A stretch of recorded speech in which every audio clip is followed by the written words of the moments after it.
Okay, what day's loading up? Listen, I'm going to race through this pretty quickly. And I'm going to break it into three main sections, I guess, because the main reason we went was this thing here called the International Sheep Meat Forum for Producers and Industry, held in Brussels over sort of a day and a half. It was a pretty auspicious occasion. History tells us that there's never been a meeting of that sort held before. We had 150 delegates from 20 different countries. Some countries I didn't even know had sheep. Iceland was there. They've got sheep, Grant, in Iceland. That's really, I was amazed. I thought they had ice in Iceland, but that was just how naive I am. But yeah, interesting. So I'll race through this bit pretty quick because the second bit I've just got some photographs of Anuga. A few things, the supermarkets, we spent quite a while looking at Intermarché, or not Carrefour, we went to a number of those supermarkets in France, Marks and Spencer, Sainsbury's and the like, and the end bit's probably the more important, and that's where I've just collected together, I guess, my concerns and observations as a farmer. I went very much as a hill country farmer with the opportunity to have sort of eyes and ears wide open. To see what impressed me or concerned me about another one market. So yeah, it was a great trip, and I got a lot out of it. And I'll just finish when I get at the end, but just by telling you, yeah, who paid and why I went, because I think that's important. I just want to be very clear about I was very conscious, I guess, of people who've been seen to head off in junkets, and so I just want to cover a couple of things with you before we finish up. That's the what we did before. We did a bit of pre-work in Brussels before we started our conference, and the issues that we looked to address were. What's interesting with what really struck me is that our concerns here they were the same for the 20 different countries that were represented. Numbers are declining worldwide. We're all facing the increased costs. That one, I guess, was on climate change, and I'll come to it in a minute. I presented a paper over there. It was converted to 6 languages. It's a bit of an experience, but on climate change, and we made some progress on that one. African farmers get a fair share of the cake. The demand issues. So yeah. Really the same problems that it just struck me that we think we've got problems here, but the rest of the world shares our same issues. This is pretty telling, and I just put this up to remind people that the sheep industry worldwide is in decline. There's only 3 countries in the world where sheep numbers are increasing, and it's China, the Sudan, and India, and all those countries, of course, use sheep for internal supply.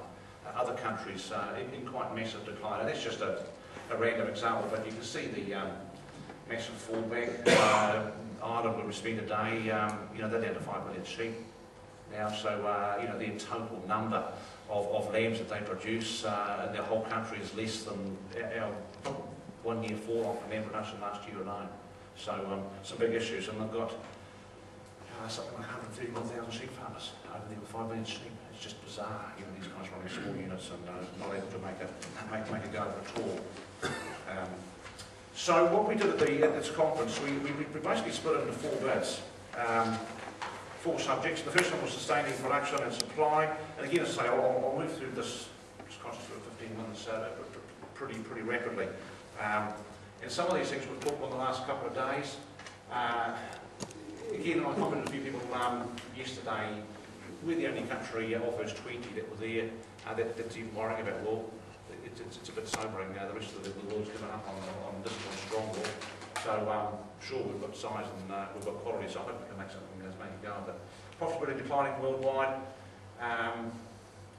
Yeah, this one was a big issue. Distribution of values in the supply chain. I'll talk a bit more about that towards the end. It's just coming back to Rob's point, the power of the supermarkets, and the European farmers have been very concerned on that issue. Costs, compliance, consumption's going down. Sheep meat's very much seen. It didn't really strike me in New Zealand that it was an old person's meat, but certainly overseas, it's just very much perceived as an old person's meat. The young people aren't eating lamb, which is something that's obviously got to change. So they were the challenges. What we did is we sort of went into each session and we presented the challenges. Somebody presented, then we tried as a group to come up with some conclusions. So this is the conclusions on sustaining production and supply, and that is that this one here, particularly the complementarity, that's the argument that of course, is about the only strong argument that New Zealand has over there. The Europeans were deep keen to, and I understand that every country they went, they would be happy if we sunk overnight.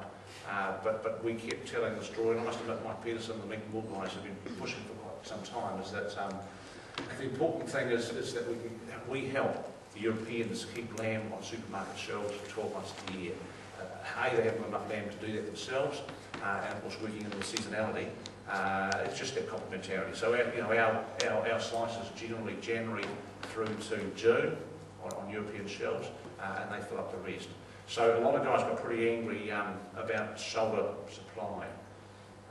We came up with the view that sheep meat can compete on that one. So we finished on a fairly positive note. The session that I was involved with was this climate change one,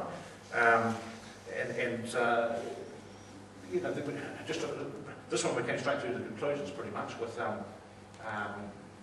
discussions we had. And to pick up a point on the climate change, again it struck me is that there's no argument in Europe about climate change. The consumers believe it's happening, and I guess my view as a producer coming home from that forum is that we've got to be seen to be doing something here.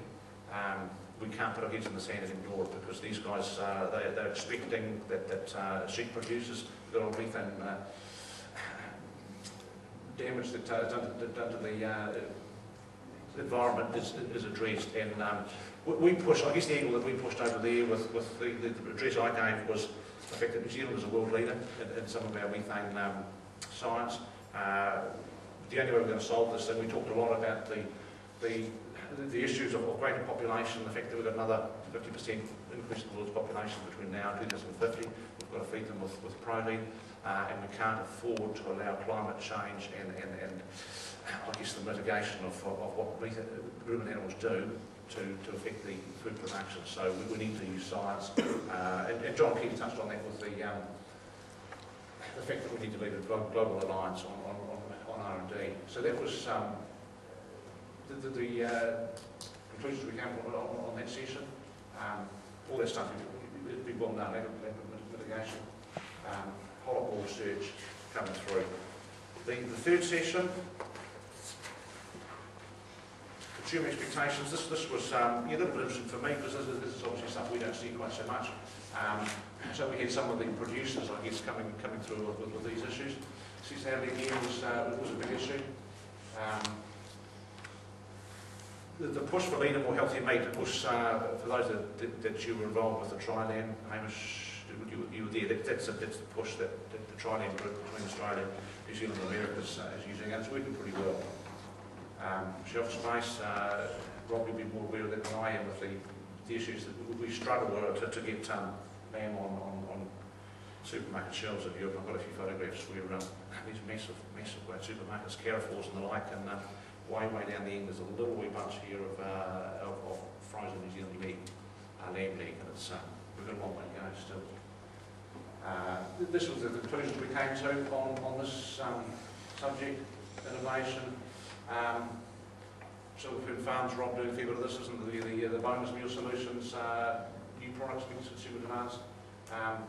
Lots of photographs of that coming through, what these guys have been up to, and it's a good news story. Better partnerships with retailers, well, I guess the deal with the Demarche and others is an example there. And the last one we covered, this was in the conference itself, was